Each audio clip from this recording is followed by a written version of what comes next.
Musta tuntuu, että naisen ulkonäköä ei voi kehua ikinä oikein. Siis kritisoida ei saa missään nimessä. Ei mistään mitään, että meinasit sanoa taas jotain. Ei mitään saa sanoa. Ei tukasta, ei meikeistä, ei vaatteista, ei mistään. Saa sanoa, että olet kaunis. Ei muuta. Eikä missään nimessä mitään erittelyjä, että sulla on kauniit silmät. Ei todellakaan. Sitten tulee vaan se laulu, että jaha, onko se niinku ainut, mikä musta on kaunista? Silmät. On niin vastenmielinen, ettei voi muualle katsoa kuin pelkästään silmiä. Korvat on todella ällöttävät. Ei. Tai sitten mulle sanoo, että sä oot tosi kaunis tänään. Sitten siitäkin tulee vaan sellainen olo, että aha, tänään. Jos mä eilen sitten jotenkin. Tai jos mulle sanoo, että vitsi, sulla on tosi kauniit nuo ulkoreidet, että tosi tiukat, niin sitten mun tulee vaan pettymys siitä, että no joo, okei, ne on nyt, mutta ei ole enää 80-vuotiaana. Ei kannata sanoa mitään.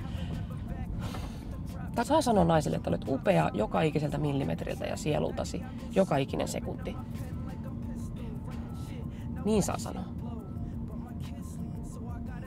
Ei helvetti, ei tollaista nössöä kukaan kestäisi, joka sanoo mitä käsket.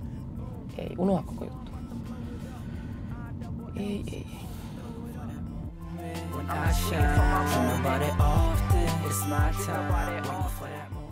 Aurinko paistaa. Takaikkuna näköjään aukesi. Etuikkunaa piti avata. Nautitaan elämästä. Mikä olisi tämän parempaa, kun tiedätkö, täällä vaan pörräillä. Ottaa vähän kontaktia. Moro! Kontaktia ihmisiin ja